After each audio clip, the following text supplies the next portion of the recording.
Dad, open the door. On a freezing Christmas Eve, I stood on my father's porch, shaking so hard I could barely keep my balance. My 1-year-old daughter was soaked through, crying against my shoulder as icy rain dripped from the hood of her tiny pink coat. "He brought his mistress home," I whispered when the door opened. "His mother packed our things, threw us outside, and locked the door." My father looked down at his little granddaughter, her lips trembling from the cold. Then he slowly tightened his grip around the ring of keys in his hand. "They picked the wrong family." The first thing my father did wasn't ask what happened. He took Lily from my arms. She was crying so hard that her tiny body shook with every breath, and her little hands had turned bright red from the cold. Dad wrapped her inside his old flannel jacket before carrying her straight toward the fireplace. "Let's get this little girl warm," he said quietly. Nothing else. No questions. No anger. No panic. Just those 6 words. I stood frozen in the entryway, still gripping the handle of the suitcase Ryan's mother had thrown onto the lawn barely 30 minutes earlier. The zipper had burst open somewhere along the drive, and one of Lily's stuffed rabbits was hanging halfway out. Dad bent beside the fireplace and laid Lily on the thick quilt my mother had sewn years before she passed away. "I'll be right back, sweetheart," he whispered to her. Then he disappeared into the kitchen. I finally stepped inside. The familiar smell of cinnamon, pine, and burning oak wrapped around me. The Christmas tree still stood in the corner, decorated exactly the way Mom used to decorate it. White lights, handmade ornaments, and the tiny angel Lily had tried to pull off the branches the week before. None of it had changed. Everything else had. "You're soaked," he said. I didn't notice. "I know." He opened the hallway closet and pulled out an old sweater. "It belonged to my mother." "I washed it last week," he said. "Thought you might need it someday." I stared at the sweater. I hadn't worn it since Mom's funeral. My throat tightened. Dad didn't push it into my hands. He simply laid it over the back of a chair and walked away, giving me space to decide for myself. That was always how he loved people. Quietly. Respectfully. Without forcing anything. 20 minutes later, Lily was asleep beside the fire, wrapped in blankets. Dad placed a mug of hot chamomile tea in front of me. Only then did he sit down across the kitchen table. "You ready?" I nodded. My voice cracked almost immediately. Ryan changed. Dad didn't interrupt. At first it was little things. Working late. Missing dinner. Forgetting weekends he'd promised to spend with us. I laughed bitterly. I actually believed every excuse. "How long?" "Maybe 6 months. Dad nodded once. "Go on." "Then his mom fell and broke her hip. She moved in." "For a few weeks," I answered. "At least, that's what Ryan said." The few weeks became months. His mother criticized everything I did. The way I cooked. The way I dressed Lily. The way I folded towels. Even the way I laughed. Ryan never defended me. Not once. At first he stayed quiet, I said. Then he started agreeing with her. Dad lowered his eyes into his coffee. Still silent. There were days when I'd spend 12 hours taking care of Lily and his mother, and Ryan would come home asking why dinner wasn't ready. I rubbed my forehead. I kept telling myself he was stressed. "Were you working?" Toward the fireplace. Lily had one tiny fist wrapped around the stuffed rabbit that had fallen from the suitcase. "No," I whispered. "I regret trusting the wrong person." The words hung between us. Dad didn't rush to fill the silence. Outside, sleet tapped softly against the windows. Christmas Eve. Families across town were opening presents, singing carols, laughing around dinner tables. Mine had ended on a front lawn with 2 garbage bags full of clothes. "It happened tonight?" Dad finally asked. I nodded. "I heard a car pull into the driveway. I thought Ryan had forgotten something." Instead, a woman stepped out. She couldn't have been older than 30. Long blonde hair, red coat, high heels that sank into the snow. She carried a wrapped Christmas gift. "She smiled at me," I whispered. She actually smiled. Dad's jaw tightened. Ryan introduced her. My hands began shaking again. He said she was staying for Christmas. I closed my eyes. I thought he was joking. He wasn't. His mother walked into the living room, looked right at me, then said, "If you're finally done pretending this marriage works, pack your things." I swallowed hard. I laughed. I honestly thought it was some horrible misunderstanding. It wasn't. Ryan looked me in the eye, then said the words I'll probably hear for the rest of my life. I've already made my choice. I couldn't breathe remembering them.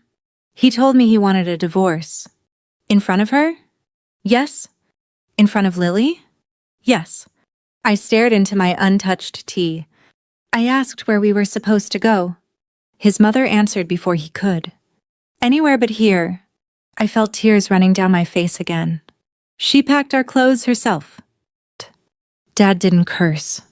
He didn't slam his fist on the table. He simply looked towards his sleeping granddaughter, then back at me.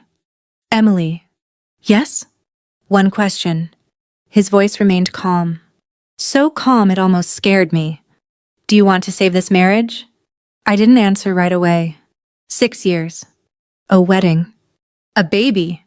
Countless promises. Every memory rushed through my head. Then I remembered Lily crying in the freezing rain while Ryan stood inside another warm house. No? The word surprised even me. I don't. Dad nodded. What do you want? I looked toward my daughter. She had finally stopped trembling. I want Lily to grow up somewhere no one can ever throw her out the front door. For the first time that night, Dad smiled. Not because he was happy, because he understood. He reached across the table and gently placed his hand over mine. Then that's what we're going to protect. He stood and carried our empty mugs to the sink. As he turned off the kitchen light, he spoke without looking back. Get some sleep. Tomorrow, we'll start building your way home. I woke up to the smell of coffee and bacon. For a few seconds, I forgot where I was. Then I saw the familiar ceiling in my old bedroom and remembered everything. Christmas morning. Not in my own home. Not beside my husband. Not under the tree where Lily should have opened her first real Christmas presents. Instead, I was back in the house where I had grown up, wearing one of my mother's old sweaters while my marriage quietly came apart. I walked downstairs. Dad was already in the kitchen, flipping pancakes while Lily sat in her high chair, happily pounding a plastic spoon against the tray as if nothing had happened the night before. Children were remarkable that way. They could survive a night to the table. Eat first. Dad. Eat? There wasn't an ounce of harshness in his voice. Just experience. He knew there would be plenty of time for difficult conversations. There was no reason to have them on an empty stomach. For several minutes, the only sounds in the room were Lily's giggles, forks against plates, and Christmas music playing softly from the old radio on the counter. When breakfast was over, Dad poured us both fresh coffee.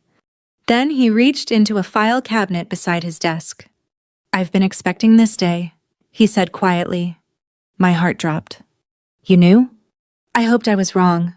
He placed a thin folder on the table. I never thought Ryan would become this man. I stared at it. What is it? Paperwork. He opened the folder carefully. 6 years earlier. The date stared back at me. The day Ryan and I bought our house. I remembered every detail. We had been married less than a year. Housing prices had climbed faster than we expected. We had enough income to qualify for a mortgage, but not enough savings for the down payment. Ryan had been embarrassed. He wanted to do everything on his own. Dad offered to help.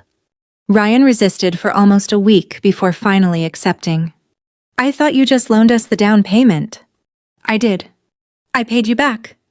You paid back part of it. I frowned. What do you mean? Dad slid another document toward me. This is the agreement your husband signed. I looked at the signature. Ryan's. Mine. Dad's. I don't remember this. You trusted Ryan. I did. And Ryan trusted that nobody reads paperwork. Despite everything, I almost smiled. That sounded exactly like him. He always skimmed contracts. A gift. I know. It also says I remained a secured investor until the property was refinanced or sold. I blinked. Investor? That's the legal language my office recommended. You wrote this? No. My firm did. He paused. I insisted on one additional clause. I felt my stomach tighten. What clause? If the marriage ended because one spouse intentionally abandoned the marital relationship or committed serious misconduct that directly caused the breakdown of the marriage. He tapped the page. My investment would be repaid before any remaining equity was divided. I stared at him. For several long seconds, I couldn't speak. You plan for us to fail? Dad shook his head immediately. No, I planned for someone to change. He folded his hands together. Emily, I practiced real estate law for 35 years. I've watched people promise forever on Saturday and hire lawyers on Monday. I never doubted you. I simply understood that I couldn't predict another person's character. I looked back down at the agreement. Everything had been signed, properly notarized, recorded, perfectly legal. Ryan had signed every page. He never read any of this. Dad smiled sadly. No. He asked if the documents were standard. I told him they protected everyone's interests. They did. I looked out the kitchen window. Snow had finally begun falling. Gentle. Quiet. Beautiful. Nothing like the storm inside me. I feel stupid. Dad answered immediately. No. You trusted your husband.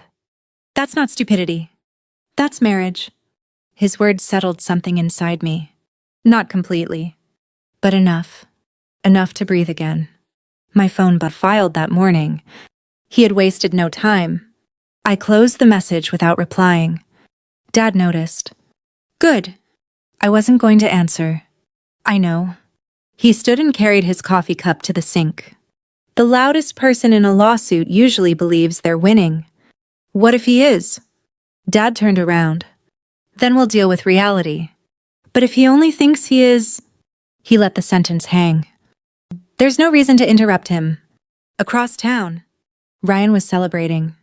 I didn't know it yet, but later I would learn exactly how that Christmas afternoon unfolded. His mother had cooked a large holiday dinner. The dining room table was filled with roast turkey, mashed potatoes, sweet potato casserole, and pies. The woman he had chosen over me sat in my chair. She wore the gold necklace Ryan had given me on our 3rd anniversary. His mother insisted she try it on. It suits you better, she'd said with a smile. Someone took pictures. Ryan smiled for every one of them. Later that afternoon, his mother posted several of those photos online. Finally, our family feels complete. The comments poured in. Congratulations. Heart emojis. Friends who had no idea his wife and baby had spent the previous night shivering on someone else's porch. When one distant cousin asked where Emily and Lily were, his mother replied, "Sometimes people leave when they aren't appreciated." The lie spread faster than the truth ever could. Meanwhile, I was sitting beside my father, watching Lily stack wooden blocks on the living room rug. I want to respond, I admitted. I know. I want everyone to know what really happened. Dad nodded. But not today. When? When the truth can protect you. He looked toward Lily. Not just satisfy your anger. It changed forever. Dad spoke softly. I have one job now. I looked at him. What's that? Making sure she never spends another Christmas wondering whether she has a home. Tears filled my eyes again. For the first time since the night before. They weren't tears of fear. They were tears of relief. Because I finally understood something. Ryan thought he had thrown me out. He hadn't. He had sent me back to the one place where I would never have to earn the right to belong. And he still had no idea what he had signed 6 years earlier. Or how expensive that mistake was about to become. The first week after Christmas taught me something I had never understood before. Silence wasn't weakness. Sometimes silence was discipline. Every instinct I had told me to fight back. I wanted to answer every accusation, correct every lie, and tell every mutual friend exactly what Ryan had done. More than once, I picked up my phone and started typing a response before setting it back down again. Each time, Dad said the same thing. Don't argue with someone who's collecting evidence against himself. At first, I hated hearing it. By the third day, I finally understood what he meant. Ryan couldn't stop talking. He sent texts demanding that I make the divorce easy. He emailed me lists of furniture he considered his. He reminded me that he was paying the mortgage and suggested I should be reasonable about giving up any claim to the house. I answered none of them. Instead, I forwarded every message to my attorney. Dad never even asked to read them. Your lawyer needs them, he said. I don't. One afternoon, while Lily napped upstairs, I finally asked the question that had been bothering me since Christmas. Were you ever this calm when your clients were going through divorce? Dad looked up from the crossword puzzle he had been pretending. Panic makes people expensive. I shook my head. That sounds exactly like something a lawyer would say. It is. He folded the newspaper and leaned back in his chair. Most divorces aren't won because one person is smarter. They're won because one person stays steady while the other loses control. His words stayed with me long after the conversation ended. So I began rebuilding the parts of my life I still could control. I reopened my LinkedIn profile, updated my resume, reached out to an old marketing director I had worked with before Lily was born. To my surprise, she remembered me immediately. We've been looking for someone part-time, she said over the phone. It isn't glamorous, but it's flexible.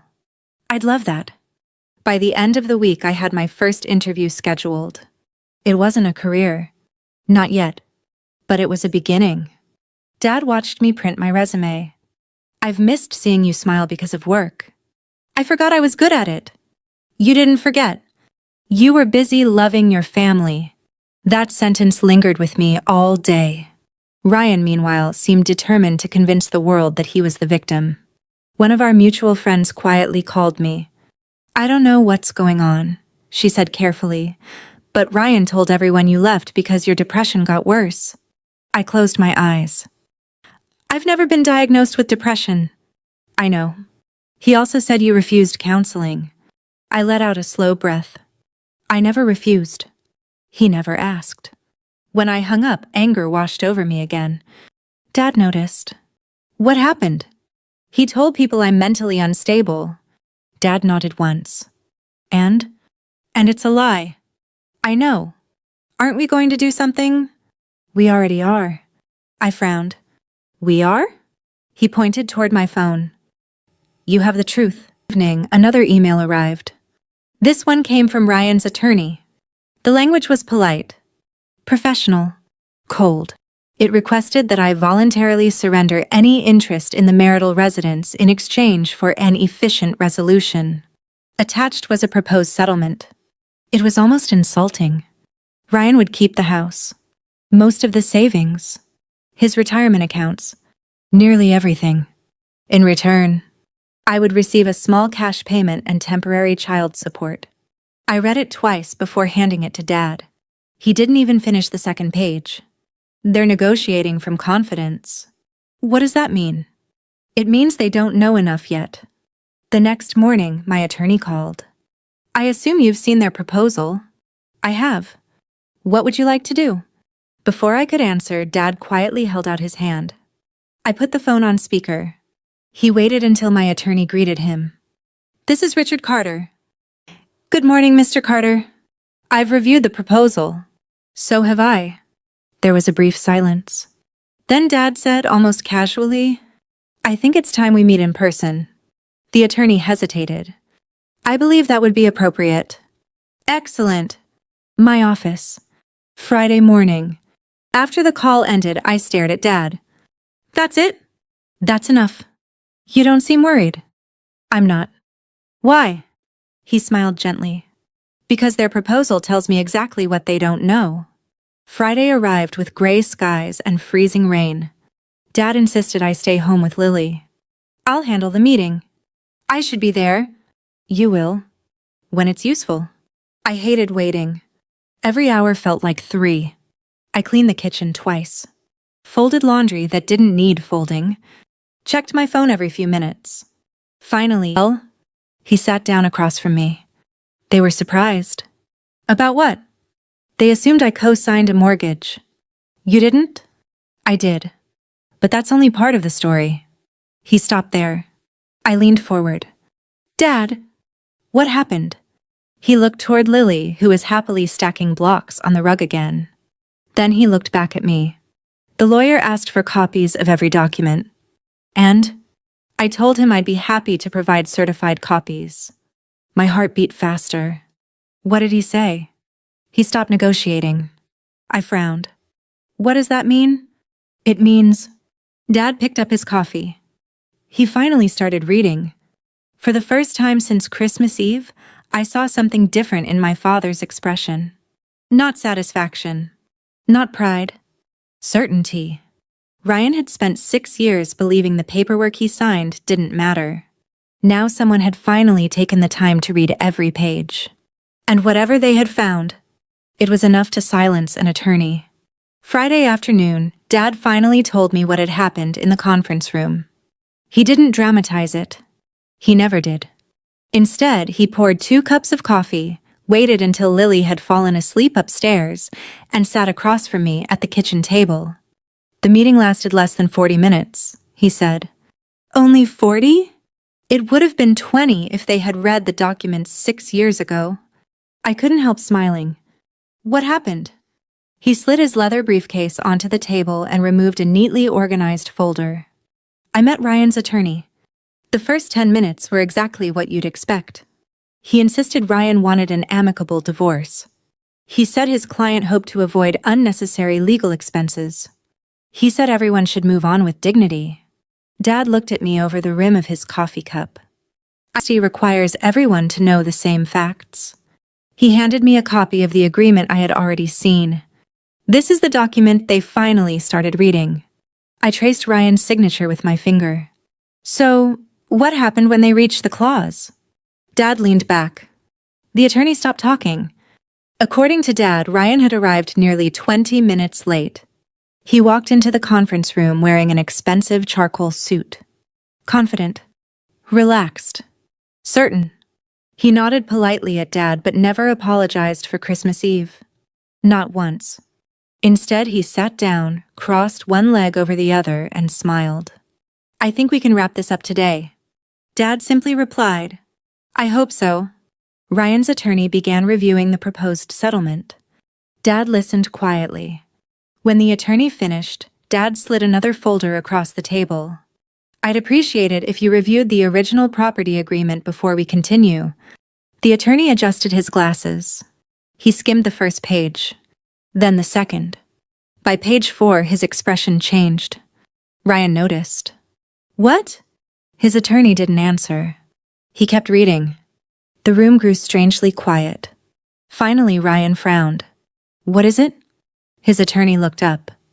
When was the last time you read these documents? Ryan shrugged. I signed them years ago. Did you actually read them? I didn't think I needed to. The attorney slowly removed his glasses. I wish you had. I looked back at Dad. What exactly did he discover? Dad tapped the agreement. The down payment wasn't treated as a gift. I know. But there's more. He turned to another page. When I contributed the down payment, it was documented as a secured financial investment. If the mortgage was refinanced, the investment had to be repaid. If the property was sold before any remaining equity was divided. I stared at him. So the equity isn't what Ryan thinks it is. He can't simply keep the house. No, he can't refinance it without satisfying the agreement. No, he can't sell it and pocket the proceeds. No, everything had been written clearly. Nothing hidden. Nothing deceptive. Ryan had simply assumed paperwork didn't matter. What did Ryan say? Dad smiled faintly. The first thing? I nodded. He accused me of tricking him. I almost laughed. And I reminded him the agreement had been drafted by his own closing attorney. He chose to sign. No one rushed him. No one prevented him from asking questions. Dad folded his hands. The law doesn't protect people from refusing to read. Ryan's attorney had requested a short break. The two of them stepped into the hallway. Dad remained in the conference room, alone. When they returned 10 minutes later, the confidence Ryan had carried into the meeting was gone. His attorney spoke instead. "We'd like certified copies of every recorded document." Dad nodded. "You'll have them this afternoon."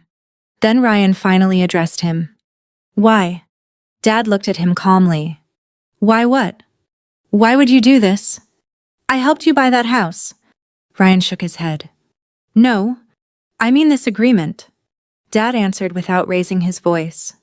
"I've spent 35 years watching good people trust the wrong person.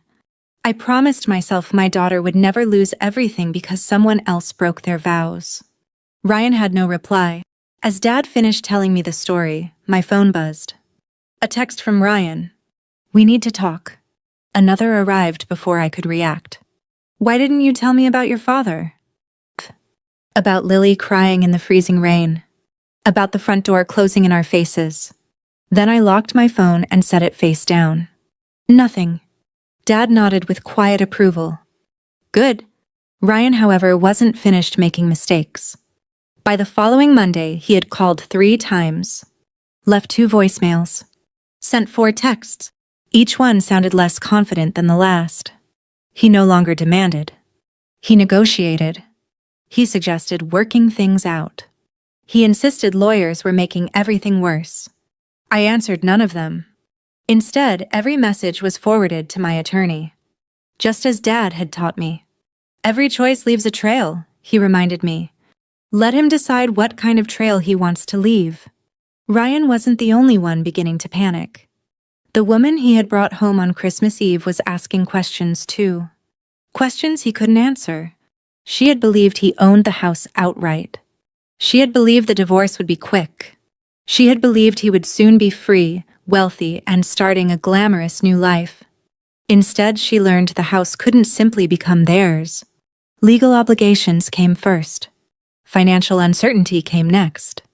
For the first time since Christmas, the fantasy they had built together showed its first crack. And once the first crack appeared, more were certain to follow. By the second week of January, the silence around Ryan had begun to disappear. Not because people had stopped talking, because they had started asking questions. At first, he believed he could control the narrative the same way he had controlled conversations at home. He told coworkers that the divorce had become complicated. He implied I was refusing to cooperate. He hinted that my father was trying to take advantage of him. The problem with lies is that they multiply. Dad had been right. The truth needed no advertising. Only time. A few days later, my attorney called. "We've received another settlement proposal." "Better?" "A little." "Enough?" She laughed softly. "Not even close." Ryan was now offering to split the equity after repaying Dad's investment. Only weeks earlier, he had insisted the house belonged entirely to him. Reality was beginning to catch up. Dad looked up from the newspaper when I ended the call. "They've started bargaining." "You knew they would." "I knew they'd have to." He folded the paper carefully. Pride is expensive. Life slowly settled into a new routine. Every weekday morning, I dropped Lily at a small daycare recommended by one of Dad's neighbors before heading to my part-time marketing job. It wasn't glamorous.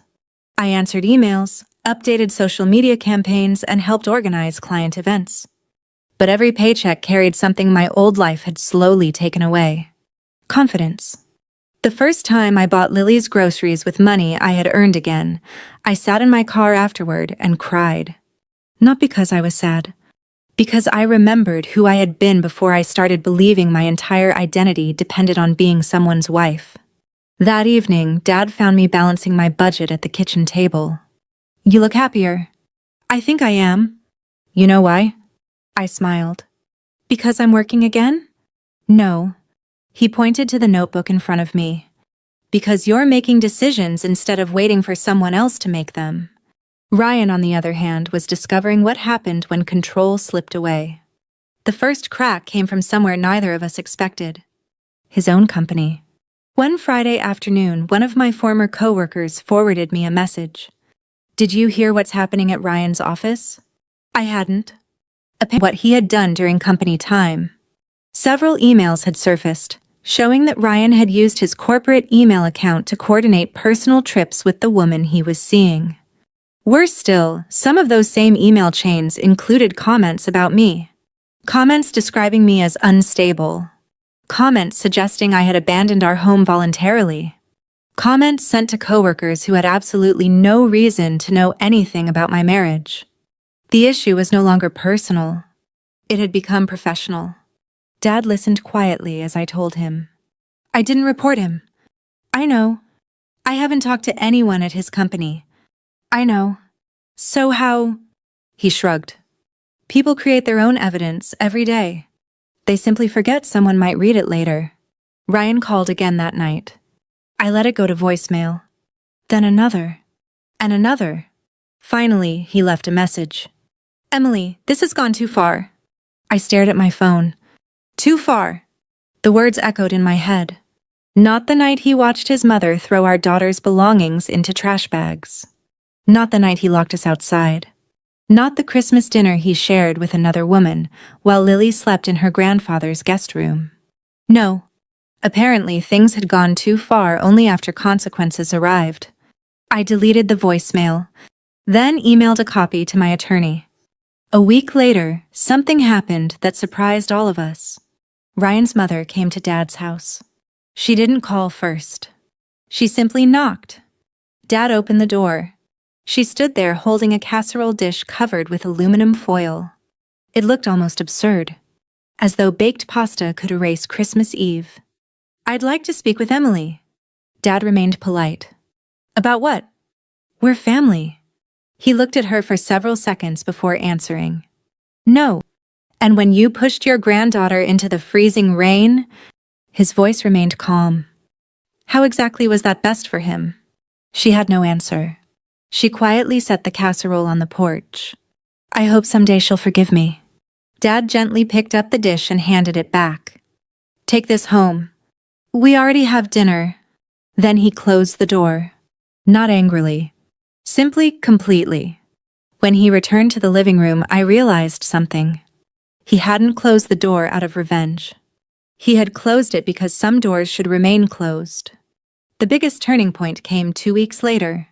My attorney invited me to review additional discovery materials. Among the documents was security footage from our neighborhood. Ryan's attorney had requested it after learning nearby homes had exterior cameras. I watched the video in silence. There I was, standing on the porch, holding Lily. Ryan's mother dragging 2 garbage bags toward the curb. Ryan standing inside the open doorway, watching, doing nothing. The recording had no audio. It didn't need any. The images said everything. I couldn't finish watching. I covered my mouth. I thought remembering it was the hardest part. My attorney quietly paused the video. Sometimes seeing it is worse. Dad placed a hand on my shoulder. "Look at Lily." I did. She reached both arms toward me in the video.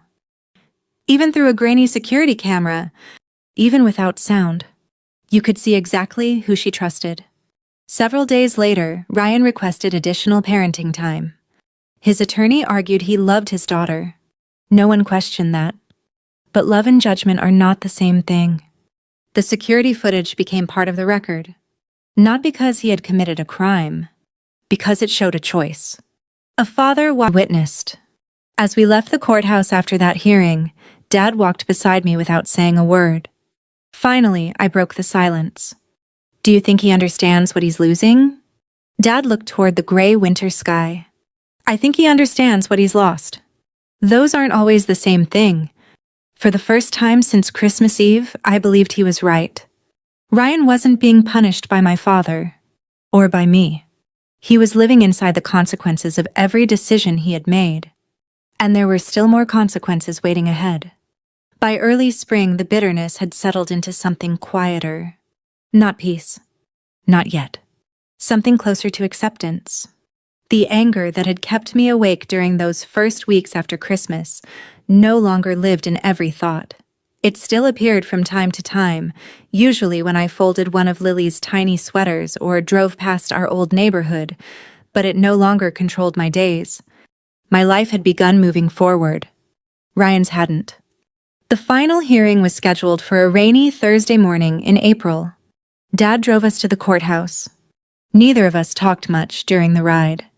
Lily sat in the back seat, humming to herself while holding the stuffed rabbit that had nearly fallen out of the broken suitcase on Christmas Eve. The same rabbit. Dad had stitched one of its ears back together a few weeks earlier. He hadn't thrown it away because it was damaged. He had repaired it. Somehow that felt symbolic. Inside the courthouse, everything was quieter than television dramas would have people believe. No shouting. No dramatic confrontations. Just lawyers carrying folders, clerks calling names, and families sitting together in nervous silence. Ryan stood near the courtroom doors. He looked older. Not by years, by consequences. The expensive confidence that had always followed him into every room. She smiled politely. Then she reached for my hand. I felt her tiny fingers wrap around mine. Ryan noticed. He looked away. When our case was called, we entered together. The judge greeted both attorneys before reviewing the file. She had obviously read everything. The mortgage documents, the financial records, the security footage, the email correspondence, the parenting evaluations, the testimony. Nothing needed to be exaggerated. The evidence spoke clearly enough. Ryan's attorney argued that his client regretted the way the marriage had ended. The judge listened respectfully. Then she asked one question. Does your client dispute that his 1-year-old daughter spent part of Christmas Eve outside the marital home after being removed from the residence? The courtroom became very quiet. Ryan slowly stood. No, Your Honor. Do you dispute that you were present? No. Do you dispute that you chose not to intervene? His voice almost disappeared. No. The judge lowered her glasses.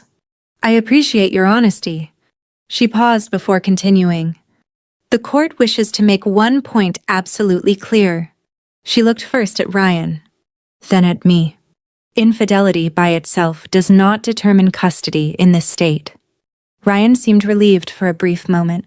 Then the judge continued. However, a parent's willingness, or unwillingness, to protect the physical and emotional well-being of a young child is directly relevant to the child's best interests. She referred to the security footage. Whether that child remembers the evening is irrelevant. The adults will. And the choices made that night cannot be ignored. I glanced toward Dad. He never smiled. He never celebrated. He simply listened. Dad's investment would be repaid before the remaining equity was divided, just as every signed page had stated 6 years earlier. Ryan would have to sell the house. Not because Dad wanted revenge, because that was the agreement Ryan had voluntarily signed. As for Lily, the judge awarded me primary residential custody. Ryan would receive regular parenting time, gradually increasing as long as he continued to demonstrate consistency and responsibility. The judge closed the file with one final observation. This court believes children benefit from having both parents in their lives. She looked directly at Ryan. I sincerely hope you spend the coming years becoming the father your daughter deserves. There was no applause, no triumphant music, only the quiet sound of people standing as the judge left the bench. Outside the courtroom, Ryan approached me. For a long moment, neither of us spoke. Finally, he said, I'm sorry. I studied his face. Months earlier, I had imagined this moment countless times. I thought hearing those words would heal something. It didn't. I'm glad you finally said it, I answered honestly. But apologies don't erase choices. He nodded. I know. I lost everything. Dad, who had been standing a respectful distance away, walked over. Ryan turned toward him. I blamed you. I know. I thought you were trying to destroy me. Dad shook his head. No. You managed that yourself. There was no anger in his voice. Only truth. Ryan lowered his eyes. I should have read the papers. Dad answered quietly. Those papers weren't your biggest mistake. Ryan looked up. The biggest mistake was believing a home belonged to you simply because your name was on the deed. He glanced toward Lily. A home belongs to the people leaving the courthouse. For the first time in months, I didn't feel hatred. Only sadness for what could have been. Summer arrived. Life slowly became ordinary again. I continued working. My confidence returned one small accomplishment at a time. Lily grew taller, louder, and endlessly curious. Dad remained exactly who he had always been. Every Saturday morning, he made pancakes. Every Sunday afternoon, he read books to Lily in the old rocking chair that had once belonged to my mother. Nothing about his love required attention. It simply existed. The following Christmas Eve arrived almost before I realized a year had passed. Snow covered the backyard. Lily ran across it in a bright red coat, laughing as Dad helped her build the most lopsided snowman imaginable. I stood on the back porch wearing my mother's old sweater. The same one Dad had quietly placed over a chair the night I came home. It still smelled faintly of cedar from the closet where he had kept it all those years. Dad brushed the snow from his gloves and walked over beside me. You thinking about last Christmas? A little. And this one? I looked toward Lily. She was laughing so hard she could barely stand. No one's afraid here. Dad smiled. No, they never will be. I leaned my head against his shoulder. You know, I used to think we won because you were smarter than Ryan. Dad chuckled softly. I've had 35 years of legal experience. That certainly helped. We both laughed. Then his expression became thoughtful. But that's not why we won. He watched Lily carefully place a tiny scarf around the snowman's neck. We won because the first thing I thought about that night was keeping my granddaughter warm. He paused. And the first thing they thought about? They picked the wrong family. Not because we had better lawyers. Not because we understood contracts. Not because we won in court. They picked the wrong family because they believed kindness was weakness, preparation was suspicion, and love could be replaced by convenience. They were wrong. A house can be sold. Money can be divided. Careers can be rebuilt. But a real home is something else entirely. It's the place where a frightened child is wrapped in a warm blanket before anyone asks questions. It's where forgiveness is offered without forgetting the lesson. It's where dignity matters more than pride. And it's where no one ever has to wonder whether they'll still be welcome when they knock on the door. That Christmas night, I thought I had lost everything. Looking back now, I realized it was the night I finally found my way home. Life has a way of revealing character long before it delivers consequences. Wealth, titles, and beautiful houses may impress the world for a while, but kindness, integrity, and responsibility are what endure. Protect the people who trust you, honor the promises you make, and never mistake another person's quiet decency for weakness. The strongest victories are not the ones that destroy someone else. They are the ones that allow you to rebuild your own life with dignity. If this story touched your heart, I'd love to hear your thoughts. Have you ever seen someone mistake kindness for weakness, only to discover too late who they were dealing with? Share your perspective in the comments. And if you enjoy heartfelt stories about resilience, justice, and family, please consider subscribing so you won't miss the next one. Thank you for listening, and may your home always be a place where love makes everyone feel safe.